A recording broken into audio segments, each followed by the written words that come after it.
আসসালামু আলাইকুম গাইস, আজকে আমি দেখাবো কিভাবে ওয়াজের ভিডিও এডিট করতে হয়। না টেনে সম্পূর্ণ ভিডিওটি দেখুন, না হলে আগাগোড়া কিছুই বুঝতে পারবেন না। তাহলে ভিডিওটা শুরু করা যাক।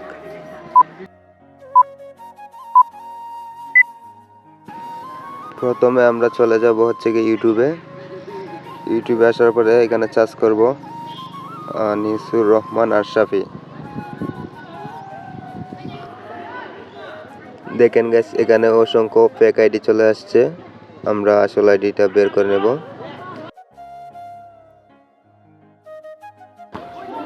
এই যে আনিসুর রহমান আশরাফি, এটা হচ্ছে অফিসিয়াল আইডি। এখান থেকে আপনারা ভিডিও ডাউনলোড করে নিয়েন। এটা আমি ডাউনলোড করে নেব। এখন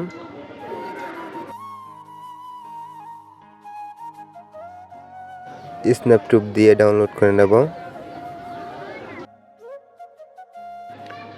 আপনারা ভিডিওটি ডাউনলোড করে নিয়েন। তারপর আমরা চলে যাব ইনশটে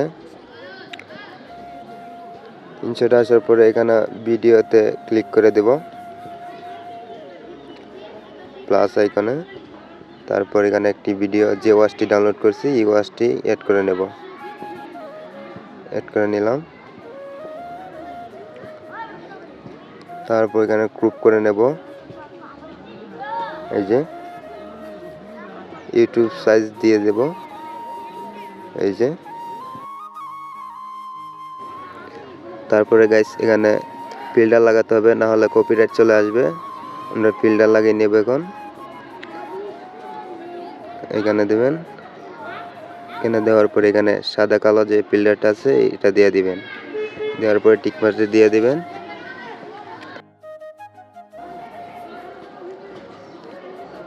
এখন গাইস আমরা ফ্রেম লাগাবো একটা। এই যে এখানে দিয়ে দিবেন। এটা দেওয়ার পরে ফটোতে চলে যাব। এই যে ফটো, আমার গাইস এখানে ফটো ডাউনলোড করা আছে। আপনারা পিন্টারেস্ট থেকে ডাউনলোড করে নিয়ে নেন। আর আবারও দিয়ে দিলাম, বড় করে নেব।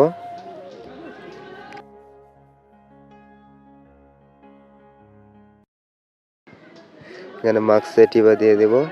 মার্কসে দেওয়ার পরে এই যে গুল একটা আছে, এটাতে শুধু সাদা জায়গাটা করে নেব। দিয়ে দিলাম। এই যে আপনাদের দেখাই, এই যে এটাতে দিবেন। এই যে এটাতে দেওয়ার পরে একটু মিক্স করে নিলাম, না হলে বোঝা যাবে আলাদা। তারপর পুরো ভিডিওতে দিয়ে দিলাম। তারপর গাইস একটু স্ক্রল করে এদিকে চলে আসবেন। আসার পরে এই যে গুল যে এটাতে দিয়ে দেবেন। দেওয়ার পরে ভিডিওটি উল্টো করে নেবেন, তাহলে আর ইউটিউবের উপরে বুঝতে পারবে না। তারপর গাইস এখানে একটা অডিও মিউজিক লাগিয়ে নেব। মিউজিকটা অ্যাড করে নেব। এই যে আমার ডাউনলোড করা আছে, আপনারা একটা বাঁশি সুর ডাউনলোড করে নিয়েন। প্লাস আইকনে দিয়ে অ্যাড করে নিলাম। তারপর স্পটিংয়ে দিয়ে দেব। আশা করি গাইস ভিডিওটি সম্পূর্ণ বুঝতে পারছেন। চ্যানেলটি সাবস্ক্রাইব করে এবং একটি লাইক করতে ভুলবেন না। ধন্যবাদ।